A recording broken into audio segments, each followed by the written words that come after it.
My name is Naomi Caldwell, and I was 34 years old when my parents offered me $50,000 to walk away from my grandfather's estate. They did not offer it at his funeral. That would have looked too eager. They waited 6 days, until the casseroles were gone and the sympathy cards had been stacked in a basket by my mother's fireplace. Then, they invited me to what they called a family clearing the air meeting at their house in Elk Ridge, Iowa. My mother placed a cashier's check on the coffee table like it was a peace offering. My father slid a cream folder beside it and said, "This is more than fair, Naomi. Take it, sign the release, and let the rest of us move forward." The check was for $50,000. The release was for everything I might have inherited from my grandfather, Silas Caldwell. My sister Talia sat next to my mother with her wedding ring flashing, and her face already arranged for disappointment. Then Mom said the line I will remember for the rest of my life. "Your grandfather loved all of us. Do not turn his death into a payday just because he felt sorry for you." What they did not know was that I had already received a certified letter from Grandpa's attorney. What they did not know was that the release they wanted me to sign would have handed them control of a trust they had told me did not exist. And what they really did not know was that 2 days later, in a conference room with an attorney, a bank officer, my parents, my sister, and a witness from Grandpa's care home present, the attorney would open a sealed trust file and say, "The current value is just over $2 million.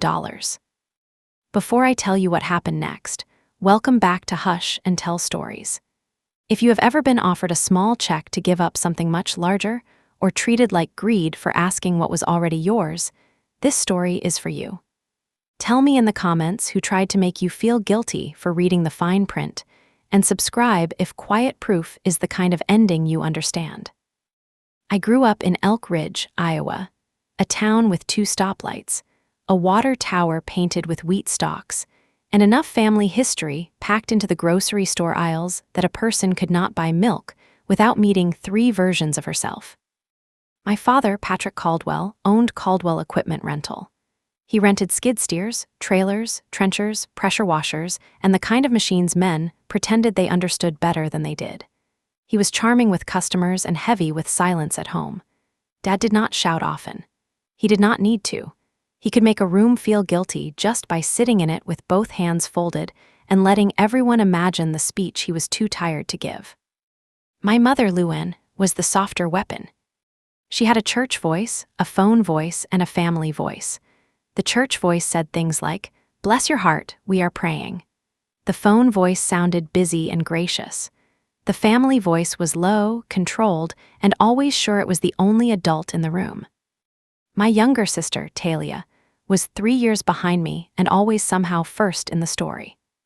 If Talia forgot a bill, she was overwhelmed.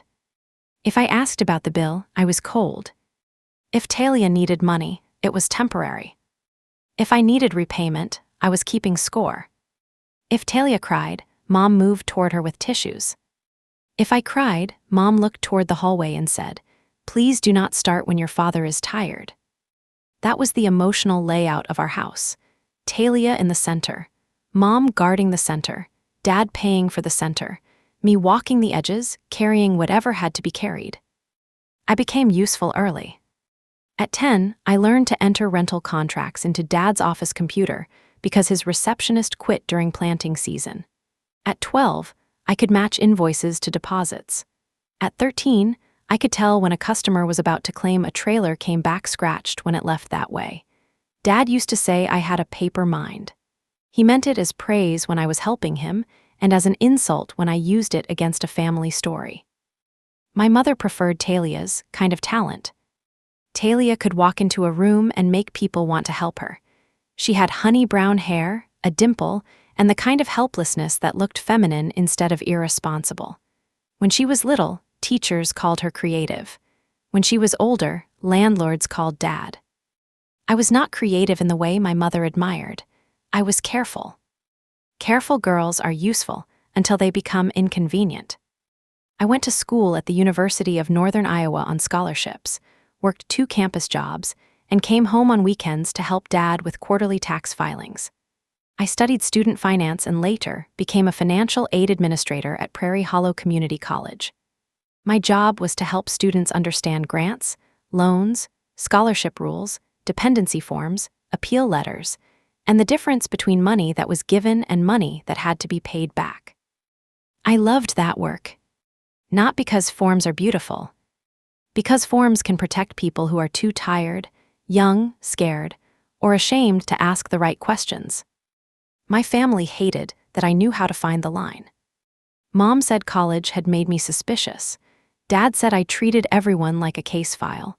Talia said I could turn a birthday card into an audit. But my grandfather Silas understood. Grandpa Silas was my father's father. He lived 12 miles outside Elk Ridge in a white farmhouse at the end of Briar Mill Road, with windbreak trees, a machine shed, a pond, and fields he had rented out after his knees went bad. The house always smelled like coffee, wood smoke, and the peppermint sticks he kept in a jar by the back door. He had thick hands, a voice like gravel, and the patience to explain things twice if he thought the listener truly wanted to learn. When I was little, he let me sit at his kitchen table while he paid bills. Not because he needed help. Because, he said, every girl should know what paper can do before someone asks her to sign one. Grandpa did not dislike my parents. He loved Dad. He tolerated Mom. He adored both granddaughters in different ways, though Talia thought adoration meant receiving, and I learned it could also mean being trusted. He taught me to read tax statements, land maps, lease agreements, and bank letters. He showed me where the deed to Briar Mill Farm was recorded. He showed me old certificates for a brokerage account his wife, my grandma Irene, had started before she died. He kept his documents in a black metal lockbox under his bed, but the working copies were in red binders labeled with a label maker he refused to replace even though it jammed every third letter. People lie better when they think nobody has the date, he told me once. I was 16, eating toast at his kitchen table, while Dad and Mom argued quietly on the porch about money. Are they lying? I asked. Grandpa buttered his own toast slowly. They are scared. Scared people lie too. That was one of the first, adult sentences anyone ever gave me. Talia loved Grandpa too, in the bright, occasional way she loved things. She visited when she needed a place for fall pictures, when she wanted free furniture from the attic, when Mom told her Grandpa might be lonely, or when she wanted him to sign a lease for her first studio apartment. He refused the lease. She did not speak to him for 2 months. Mom said he had hurt her feelings. Grandpa said, her feelings will survive the truth faster than they will survive a bad contract. They did, mostly. After college, I stayed in Elk Ridge because Grandpa's health was slipping and because the community college job opened at the right time. I rented a small duplex across from the library, bought used furniture, and built a quiet life. Quiet lives are underestimated in families like mine. They assume quiet means empty. It often means stable. Talia moved to Des Moines and started a boutique floral and event company called Verity Bloom House. The name sounded elegant. The business did not. She did gorgeous work when she actually finished it, but invoices were a nightmare. Deposits disappeared into personal expenses, taxes were confusing, and every spring seemed to bring a new emergency. My parents funded the emergencies. At first, Dad wrote checks from the equipment company when Talia had a slow month. Then Mom put things on a home equity line. Then Talia got married to a man named Deacon Price, a commercial realtor with bright teeth, expensive shoes, and the talent of saying big things without numbers attached. Together, Talia and Deacon expanded Verity Bloom into full event design, more warehouse space, more staff, more inventory, more debt-wearing linen napkins. Mom loved it because it photographed well. Dad loved it because Talia called him her first investor. Grandpa recognized the loan spiral immediately. One Thanksgiving, Talia showed up to Briar Mill Farm with a sample centerpiece and a proposal for family-backed seasonal bridge funding. That was Deacon's phrase. Grandpa listened while she explained luxury rentals, corporate events, market positioning, and a cash infusion that would unlock the next chapter. Then Grandpa asked one question. "How much do you owe right now?" Talia blinked. "That is complicated." "No, honey, it is probably embarrassing. That is different." The room went silent. Mom snapped Dad. Grandpa looked at her. "Luann, if the girl wants money from this table, the amount of the whole matters." Talia cried in the bathroom. Mom followed her. Dad stared at his plate. I sat very still. That night, Mom told me Grandpa was getting harsh in his old age. When he refused to invest in Talia's company, she began using softer words around relatives: confused, isolated, influenced. Grandpa had moments of fog, real ones. I will not rewrite him into a perfect old man because it is easier. But on paper, money, land, and people, he remained sharp. He knew the difference between forgetting a name and forgetting what my mother wanted. A year before he died, Grandpa asked me to drive him to Cedar County Bank.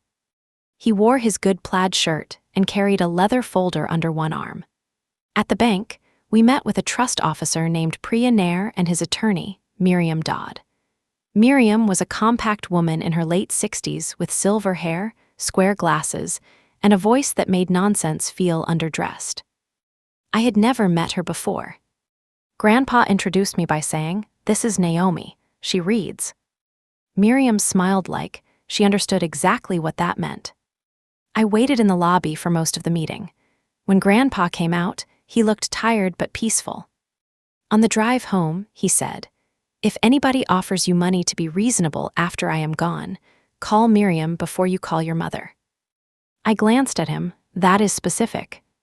It needs to be. What did you do? Kept my promise to your grandmother. I waited, but he did not say more.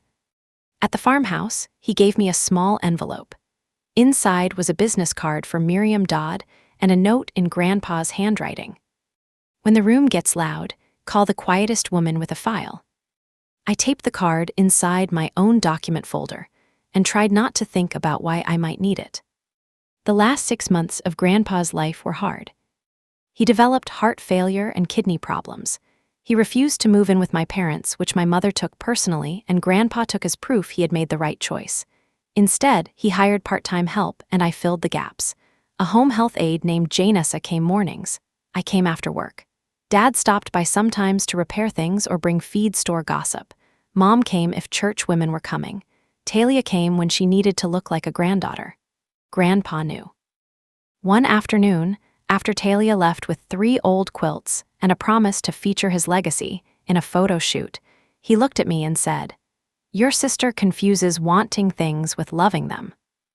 I said, "That is not charitable." He said, "Neither is taking quilts from a living man and calling it legacy." I laughed because he wanted me to. Then he coughed for so long I stopped laughing. Near the end, he moved into Willowgate Care Center for rehabilitation after a fall. It was supposed to be temporary. We all said that because families say temporary when they are not ready to say the other thing. My mother took over the public version. She posted pictures of herself holding his hand. She organized a visitor schedule nobody followed except me. She told relatives Grandpa needed calm and not too many administrative conversations.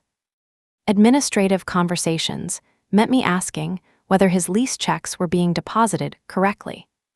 One night, I arrived at Willowgate and found Grandpa agitated. His bedside table was open.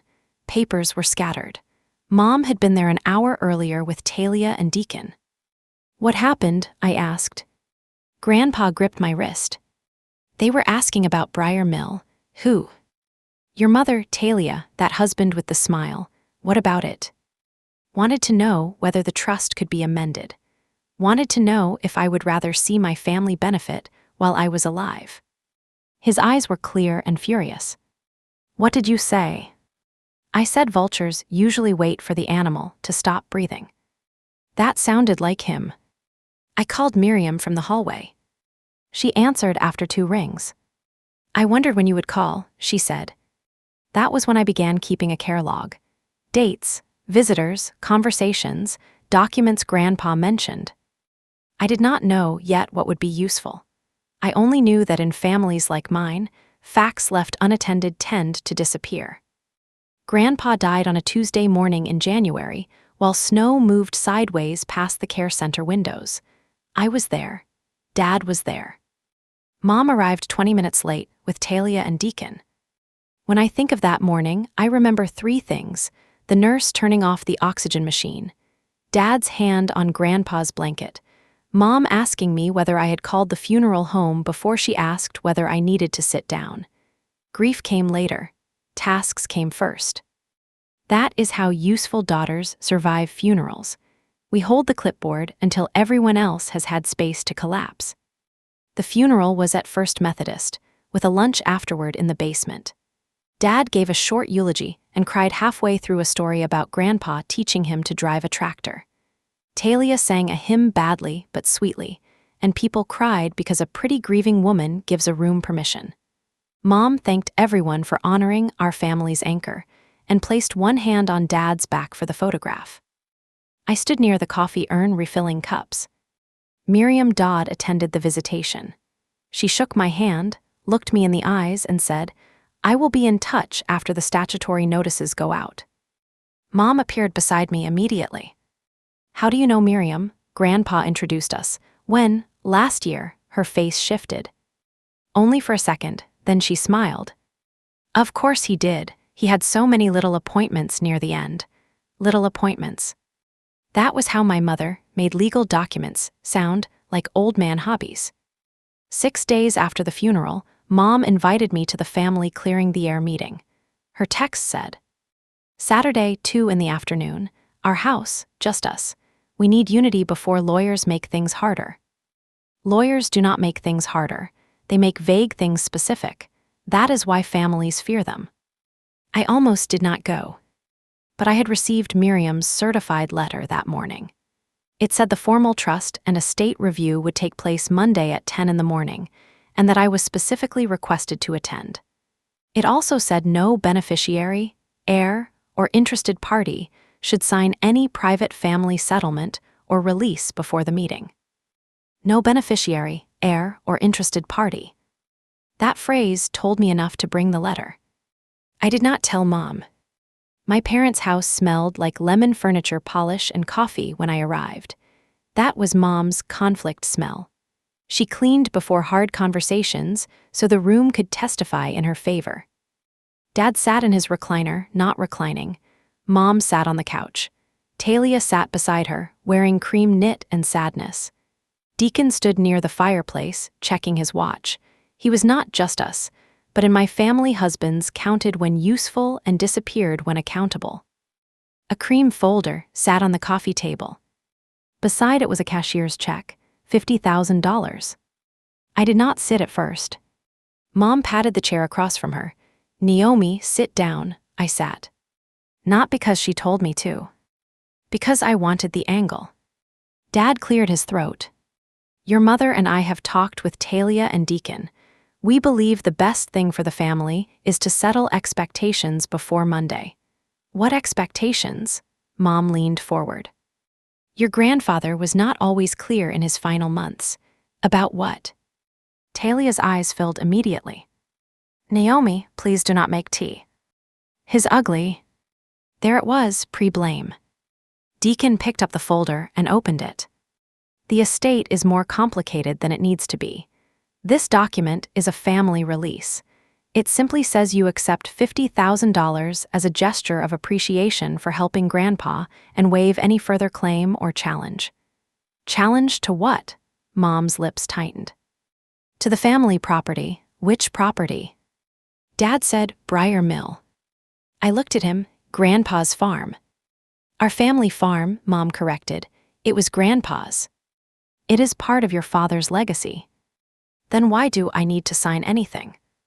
Deacon smiled like he had been waiting for the practical question. "Because you spent so much time with Silas at the end, there may be confusion about influence. This avoids all that. Influence." There it was in the room, dressed as concern. Mom pushed the check slightly closer. $50,000 is more than fair, Naomi. Your sister is not even taking that much up front." "Why would Talia take anything up front?" Talia whispered, because some of us have real obligations. I looked at her. Verity Bloom, she flinched. Mom's voice went sharp. Do not say it like that. Like what? Like your sister's dream is a disease. I asked a question. Dad leaned forward. The business is under pressure. Deacon has investors, there are bank obligations, the farm sale can stabilize everyone. The farm sale? Silence. There it was. The word they had hoped to slide passed me after the signature. I picked up the release. I read quietly. It was only 4 pages, but 4 pages can hide a theft if written by someone who knows which words make people sleepy. I waive and disclaim any current or future claim. Interest, expectancy, beneficiary status, trustee role, trust distribution, estate distribution, real property interest, personal property claim, or related legal right arising from Silas Caldwell, Briar Mill Farm, Caldwell Holdings, or any trust, will, deed, account, transfer, memorandum, or related document. I stopped reading and looked up. Trustee role, Mom blinked. What? This says trustee role. Deacon reached for the paper. It is standard. I moved it out of his reach. It also says Caldwell Holdings. What is Caldwell Holdings? Dad looked at Mom. Mom looked at Deacon. Talia said too quickly, it is just legal language. No, I said, legal language is usually there because someone needs it there. Mom's eyes hardened. Your grandfather loved all of us. Do not turn his death into a payday just because he felt sorry for you. The room went still after she said it. Not because she regretted it. Because she expected it to land. For most of my life, it would have. I would have defended my intentions.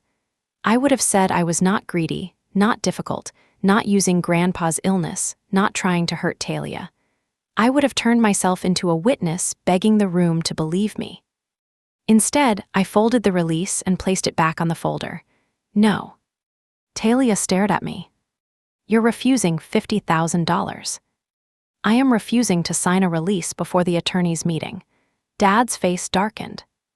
This is why we wanted to handle it as family. No, I said, this is why Grandpa told me not to. Mom's expression changed. What does that mean? I stood. It means I will see you Monday at Miriam's office. Deacon said, Naomi, be reasonable. I looked at him. Reasonable people do not put a cashier's check next to a release broad enough to swallow a bank. His smile disappeared. Mom's voice broke, but not with sadness. With anger she wanted mistaken for grief. You always have to win. No, I said, I have to read. I left the check on the table. That night Talia sent 23 texts. First came hurt. I cannot believe you did that to Mom. Then accusation. You spent all that time with Grandpa and now suddenly there is a trust. Convenient. Then panic. If this gets delayed, people get hurt. You do not understand what is at stake. Then the truth by accident. Deacon promised the bank we would have control by the end of the month. Control, not clarity, not closure. Control, I saved everything. Then Dad called. I almost let it go to voicemail. Naomi, he said, and his voice sounded older than it had that afternoon. Dad. You should take the money. Why? Because your mother is scared. Of what? He was quiet. Dad. Of losing the farm. Why would she lose it if it is not hers? He breathed out slowly. There are loans. Against Briar Mill? No, not exactly. What does not exactly mean? It means I signed some guarantees. For Talia, for Deacon, for Verity Bloom, for the expansion, for the investors who wanted family collateral before they believed in flowers and velvet chairs. I did not need him to say it. Dad, what did you sign? I don't have the papers in front of me. That was a lie. Dad always had papers. He just did not want to name them. Then Bryn. Gee, them Monday. Your mother does not want a scene. Then she should stop building rooms for one. He did not answer. I softened despite myself. Dad, did Grandpa know about the guarantees? A long silence. Yes. Is that why he made the trust? I don't know, but he did. And I knew he did because he said it like a man lying to himself, not to me. Monday morning, I arrived at Miriam Dodd's office with my work bag, the certified letter, the release, screenshots of Talia's texts, and Grandpa's old note taped inside a folder. When the room gets loud, call the quietest woman with a file. Miriam's office was above an old pharmacy downtown. The stairs creaked, the waiting room smelled faintly of paper and floor polish, and the walls were lined with black and white photographs of Elk Ridge before anyone I loved was born. A receptionist offered coffee. I said no because my stomach already felt like it had swallowed a cup. Mom and Dad were there. Talia and Deacon too. A man in a navy suit sat near the window with a leather portfolio. Miriam introduced him as Andrew Cho from Cedar County Bank's Trust Department. A woman with a walker sat beside him, her gray hair pinned back, eyes bright. I recognized her after a second. Jane Isabel, Grandpa's morning aide from his final months at home. Mom saw her and stiffened. "Why is she here?" Miriam said, "Because Silas requested it." Mom's mouth pressed into a line. Deacon whispered something to Talia. Miriam closed the conference room door and sat at the head of the table. "I know this is a difficult time," she began, but Silas was very clear about how he wanted this meeting conducted. "Before we discuss the trust, I need to address one issue." She looked at me. "Naomi, did anyone ask you to sign a release before today?" Mom sighed. "Miriam, we were trying to avoid exactly this hostility." "That is not an answer." I placed the cream folder on the table. "Yes, Saturday. My parents, Talia and Deacon, offered me $50,000 to sign this." Miriam put on reading glasses, opened the release, and began reading. No one spoke. As she read, her face did not change. That made it worse. Finally, she looked over the top of her glasses at Deacon. "Who drafted this?" Deacon cleared his throat. "Our business counsel provided a template." "Did your business counsel have access to Silas Caldwell's estate plan?" "No." "Then this language is remarkably ambitious." Andrew Cho from the bank glanced at the page. "It references Caldwell Holdings." Mom said it was standard. Miriam looked at her. "Luan, stop saying standard when you mean dangerous." Dad stared at the table. Talia whispered, "We were not trying to trick anyone." Miriam turned one page. This release would have caused Naomi to disclaim interests she had not yet been informed of, including trust beneficiary status, trustee powers, real property interests, personal property claims, and objections to prior transfers. She looked at me. "Good job not signing it," Mom flushed. "That is inappropriate." "No," Miriam said. "The release was inappropriate." I almost laughed, but my throat was too tight. Then Miriam opened a red folder. Silas Caldwell created the Caldwell Preservation and Education Trust 14 months before his death. It was amended once, 6 months before his death, after an independent capacity evaluation and 2 meetings at Cedar County Bank. Mom sat forward. 14 months? Yes. But he was already declining. Miriam lifted another document. He had forgetful episodes, but he was found legally competent to execute estate documents. His physician noted mild cognitive impairment, not incapacity. A second evaluation was completed at my request before the amendment. Deacon asked, "Why the amendment?" Miriam looked at him. "Because Silas learned certain family members were discussing loans and guarantees against expected inheritance." Dad closed his eyes. Talia whispered, "Dad." Miriam continued. "The trust holds Briar Mill Farm, 3 leased parcels, an investment account, municipal bonds, and a 1/3 interest in an equipment storage property formerly owned by Silas and his late brother.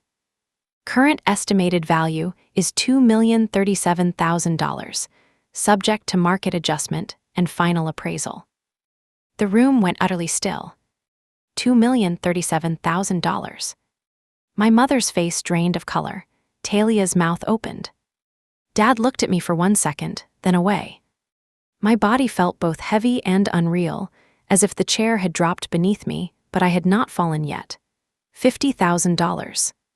They had offered me $50,000 to walk away from a $2 million trust.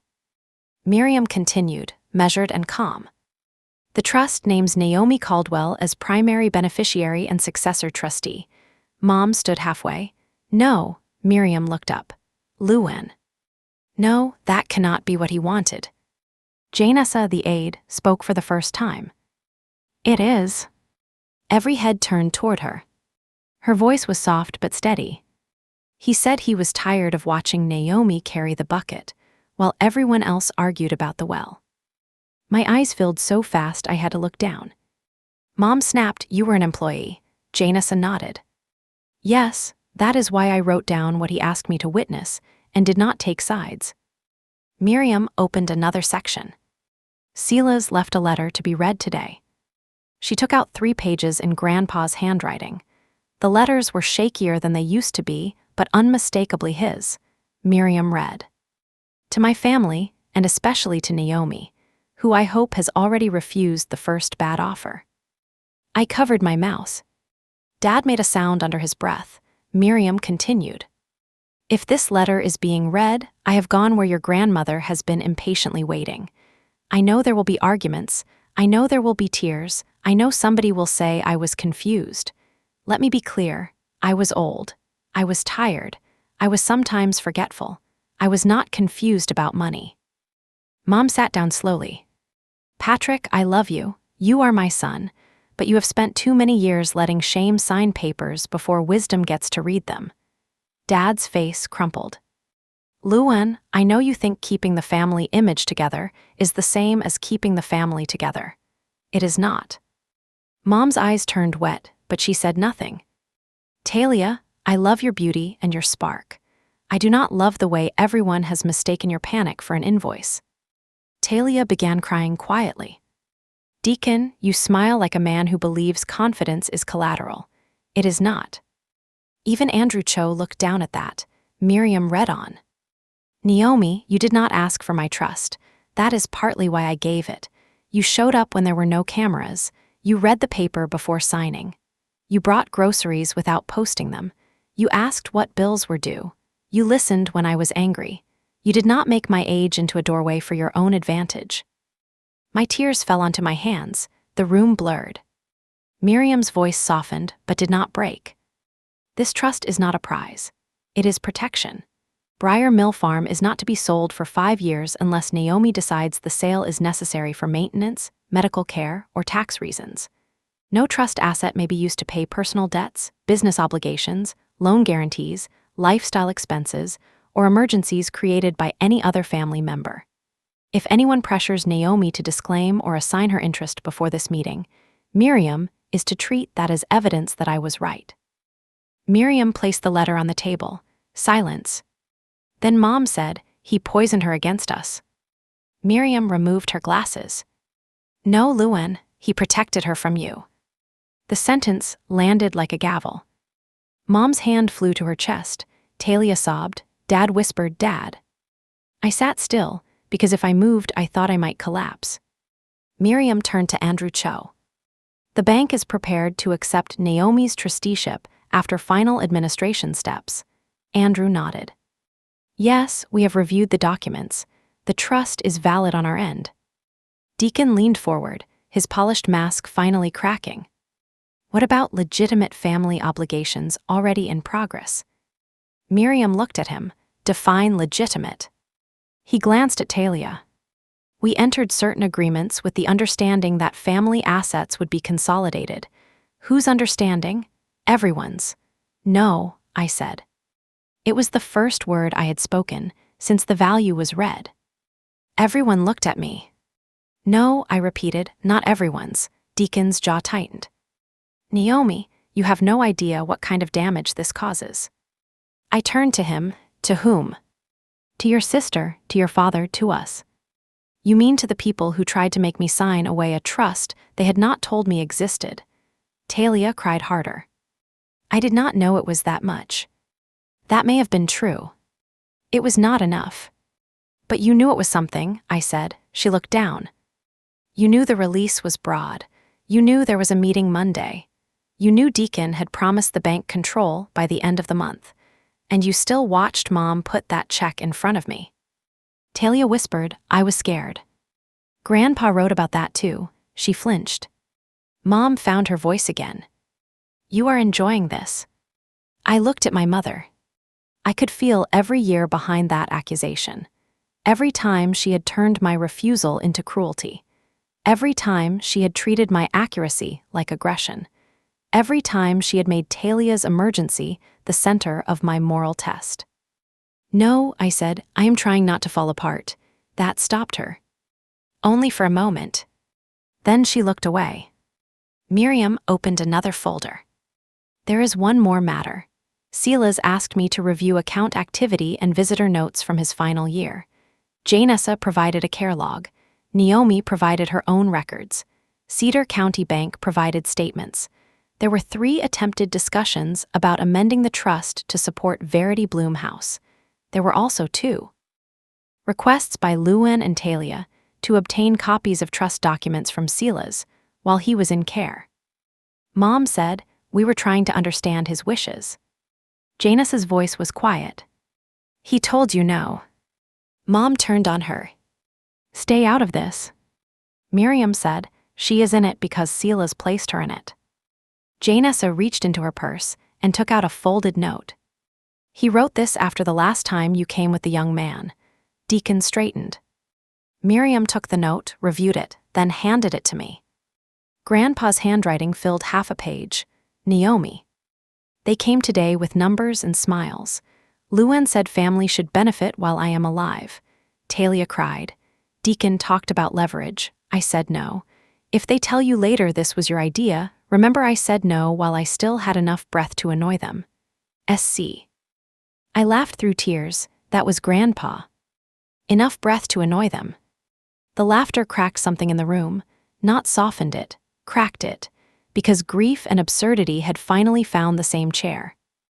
Dad stood suddenly. I need air. Miriam said, we can pause. No, he said, finish. He looked at me. Naomi, I did not know the trust was that much. I believed him. Then he added, but I knew your grandfather had protected something. I knew enough that Saturday should never have happened. That mattered more than the first sentence. Mom stared at him. Patrick. He did not look at her. I let you say she was greedy because I was afraid of what I signed. There it was. Not enough to fix it, enough to begin. Talia whispered, Dad, what did you sign? He sat down again, like his bones had become older during the meeting. Guarantees, a line for Verity Bloom, a bridge note. Some vendor financing Deacon said would be temporary. Deacon said those were business decisions. Dad looked at him. They were desperate decisions. Andrew Cho cleared his throat. The bank's position is that personal guarantees remain personal obligations. The Caldwell Preservation and Education Trust is not collateral and cannot be used to satisfy those debts. The words were dry. The effect was not. Talia's face lost all remaining color. Mom whispered, then what are we supposed to do? Miriam answered before I could. Consult your own counsel. That was the kindest possible legal way to say, not Naomi. The meeting lasted another hour. There were trustee forms, account procedures, property maintenance requirements, tax timelines, and beneficiary notices. Miriam spoke to me directly and calmly, not like a child, not like a weapon, not like a thief. She explained that the trust would provide income for property taxes, repairs, and educational grants in Grandpa's name at Prairie Hollow Community College. That last part made me cry again. Grandpa had set aside funds for students from farm families who needed help with technical certificates, nursing programs, diesel mechanics, accounting, and transfer degrees. He had named it the Irene Caldwell Practical Education Fund after my grandmother. Practical, I said. Miriam's mouth softened. He thought you would like that. I did. My mother sat through that part, with her face turned toward the window. Maybe she was ashamed. Maybe she was calculating, maybe both. When the meeting ended, Deacon left first, already on his phone. Talia followed him, then stopped at the door and looked back at me. I am sorry, she said. I did not know which thing she was apologizing for. That meant I could not accept it yet. For what? I asked, her face crumpled. I don't know, all of it. That is not enough, I know. That was more honest than I expected. She left. Mom gathered her purse slowly. She paused beside me. You will regret choosing money over your family. I looked at the cashier's check, still clipped inside the rejected folder. No, I said, I regret how long I let family use money to choose for me. She flinched. Then she walked out. Dad stayed. For once, he did not follow her immediately. He stood near my chair, cap in both hands, though he had not worn one into the office. It was a habit from the store, his body remembering humility before his words could. Naomi, he said. I waited. I am sorry for Saturday. The apology was small compared to the damage. But it was exact, that helped. I hear you, I said. He nodded. I do not know how to fix what I signed. You need a lawyer, I know, not me. He looked at me then. I know that too. When he left, Miriam shut the door behind him and let me sit for a moment. The room felt enormous without my family in it. I looked at the trust folder, Grandpa's letter, the bank documents, the red file tab with my name on it. $2 million is a number so large it becomes abstract if you have lived a life of checking clearance aisles and eating soup for dinner to save gas money. But in that moment, it did not feel like wealth. It felt like responsibility. It felt like protection. It felt like Grandpa's hand on the back of my chair saying, sit still. Let the paper speak. Miriam slid a box of tissues toward me. He was very proud of you, she said. I cried then, not prettily. Not quietly enough for my mother.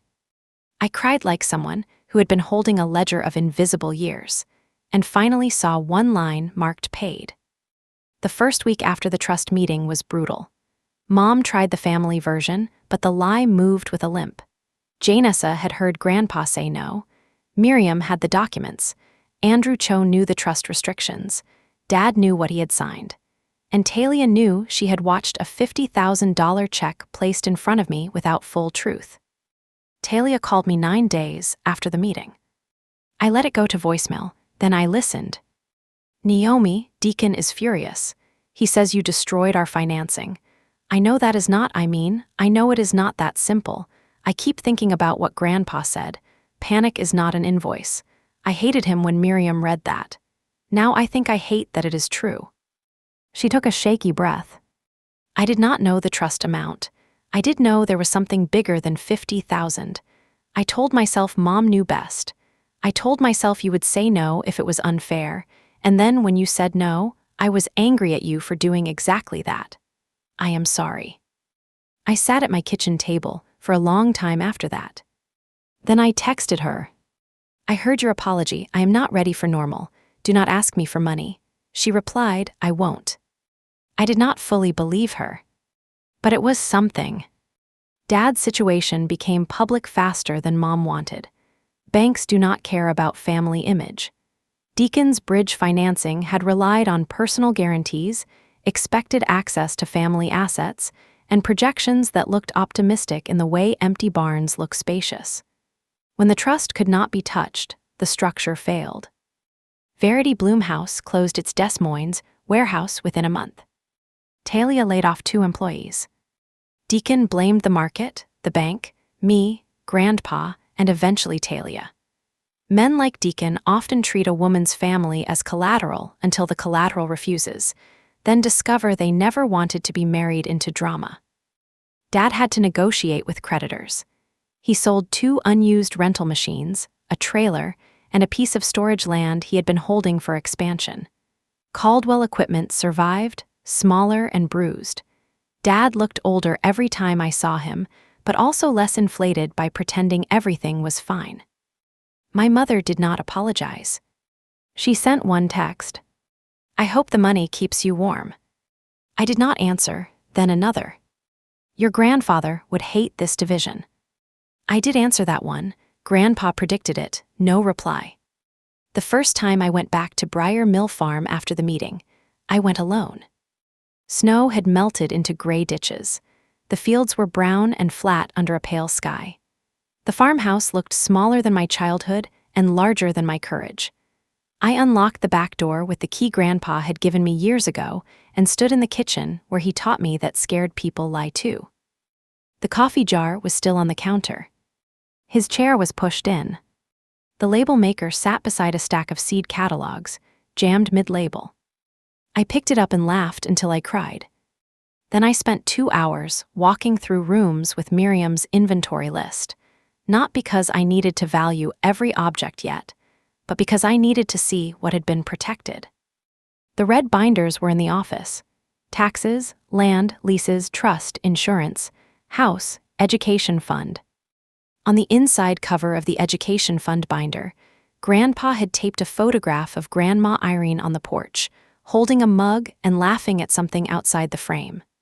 Under it, he had written, "Make practical people possible." That was the fund. Not my parents' rescue. Not Talia's business cushion. Not a reward for loyalty. A quiet machine for making practical people possible. I sat on the office floor and read applications Miriam had helped him draft for future students. He wanted the trust to help first-generation students, older students returning after caregiving, farm kids studying trades, single parents finishing certificates, and anyone who had been told that responsible meant delaying themselves forever. I knew then what I would do. I would not sell Briar Mill. I would not move in right away. I would preserve the house, rent the fields to the same tenant, repair the roof, and launch the first Irene Caldwell Practical Education Scholarships by fall. That decision felt like grief moving into shape. My father came by the farm 2 weeks later. He called first, that mattered. "I am in the driveway," he said. "I can leave." I looked out the kitchen window. His truck sat by the machine shed. "You can come in." He entered through the back door, removed his cap, and stood awkwardly near the table he had eaten at his whole life. "Your mother does not know I came. I assumed," he nodded. "I found something at the store." He placed a small paper bag on the table. Inside was Grandpa's old pocket knife and a folded note. "Dad left it in my desk years ago," he said. "I forgot." I opened the note. "Patrick, if you are reading this, you probably found trouble and misplaced the courage to name it. Do not ask Naomi to pay for your pride. Ask her how to read the map out." Dad's eyes filled before mine did. "He knew me," he said. "Yes." I wish that made me feel better. "It is not supposed to." He sat down. "I almost let them take from you, because facing what I signed made me feel like a fool." I sat across from him. "Did Mom push you?" "Yes." "Did Deacon push you?" "Yes." "Did you sign anyway?" He swallowed. "Yes, that was clean, painful but clean." "I am sorry," he said. "Not just for Saturday. For every time I let your mother call you cold because you asked the question I was afraid to answer." I looked toward the window because if I looked at him too long, I would become a daughter before I finished being honest. "That is a lot of times." "I know." We sat quietly. Then he said, "Your grandfather wanted the education fund." "Yes." "He would like you running it." "Trustee," I corrected. A tiny smile moved across his face. "Trustee." That was the first small piece between us. Not forgiveness, not reunion, a correct word. Talia came to the farm in May, after Deacon moved out. She looked thinner, less polished, and more like the sister I remembered before every need became performance. She brought no flowers, which was good because the last thing Briar Mill needed was an arrangement. "I sold the champagne wall," she said when we sat on the porch. "Congratulations," she laughed weakly. "I hated that thing." "Then why did you buy it?" "Because it photographed expensive." We both understood the family sickness in that sentence. She looked out over the fields. "Deacon says I should sue."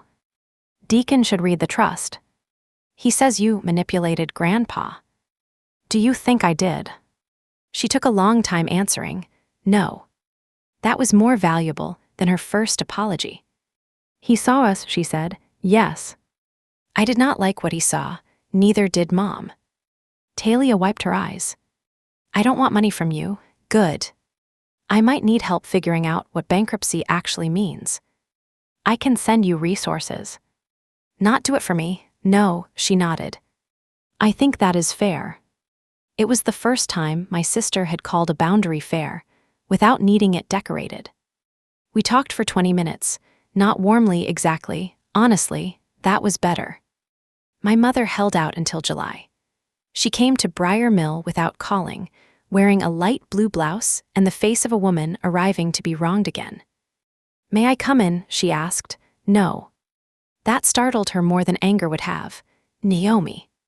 Are you here to apologize? She looked toward the fields, then back at me. I was trying to keep this family from falling apart. You tried to make me sign away a trust for $50,000 without telling me it existed. Her eyes filled. I should not have offered the check. No. I should not have asked you to sign. No. She swallowed, and I should not have said he felt sorry for you. That one surprised me. She remembered the exact wound. That was the worst part, I said. She nodded, crying quietly. I know. It was not a full apology. It was a doorway with the chain still on. I did not open it wider. I need time, I said. She left without coming inside. The first scholarship awards were announced in September at Prairie Hollow Community College. We held it in a small auditorium, not at Briar Mill, because Grandpa hated fuss and would have walked out of anything with a banner larger than a truck tailgate. Miriam came. Priya from the bank came. Dad came and sat in the back. Talia came alone. Mom did not come, but she sent a card with no Bible verse and no guilt, just 6 words. Your grandfather would be proud today. I kept it. Not in the trust file. In a separate folder labeled possible. The first recipients were practical people who needed a door opened at the right time. Possible. When I stood at the podium, I did not mention the $2 million, the $50,000 check, or the conference room where Grandpa's words finally did what mine had not. I said, this fund was created by Silas and Irene Caldwell for students who need practical help at the moment. Practical help can change a life. Then I looked at the students in the front row and felt Grandpa's kitchen behind me. After the ceremony, Dad approached me. He had tears in his eyes and a program folded in his hand. He would have liked that you kept it short, he said. He would have said it was still too long. Dad laughed. Then he looked at me seriously. I am proud of you, a simple sentence, late, still real. Talia came next. She hugged me carefully like I might not allow it. I did, briefly. I am taking a bookkeeping class. She said. I looked at her, really. Do not sound so shocked. I am trying not to. She smiled through tears. I hate it. Good, that means it is useful, she laughed. For the first time in years, we sounded like sisters instead of roles assigned by our mother. As for Deacon, he is gone. He left Talia with debt, a storage unit full of velvet chairs, and a clearer view of what confidence without character costs. She is dealing with it slowly, not perfectly, but with real numbers. Dad is still rebuilding. Smaller equipment inventory, fewer risks, more humility. Sometimes he brings paperwork to me now, not for me to solve, but for me to help him understand before he signs. I make him read it aloud. He pretends to hate that. He does not. Mom and I are not close. Maybe we will be one day. Maybe we will not. She still struggles with the idea that being seen accurately is not the same as being attacked. But she has stopped calling the trust my payday. She has stopped saying Grandpa was confused. And once, when a woman at church hinted that I had gotten lucky, Mom said, no, her grandfather trusted her because she showed up. Talia told me that. I did not call Mom to thank her. Some corrections do not need applause. They just need to continue. Briar Mill Farm is still standing. The house has a new roof. The tenant still farms the land. The machine shed holds Grandpa's old tools and one shelf of trust records in labeled boxes. I kept the red binders. I kept the jammed label maker. I kept the peppermint jar by the back door, though I fill it now because students who visit for scholarship photos always seem to take one. I did not walk away. Not for $50,000, not for peace. Not for family unity, built on me disappearing before the reading began. My parents offered me $50,000 to walk away. Then the attorney revealed the $2 million trust. But the money was never the whole story. The story was who expected me to sign before I knew. Who called my caution greed. Who thought the useful daughter would stay useful enough to erase herself. And who, before he died, loved me enough to put the truth in a file and wait for the room to get loud. That is my story. If you have ever been offered a small check to give up a larger truth, tell me what you would have done. Would you have signed, walked away, or waited for the attorney to open the file? Share this with someone who needs permission to read before they agree. Before you go, tell me your name and the city you're watching from. I want to know where this story found you. I will see you in the next one.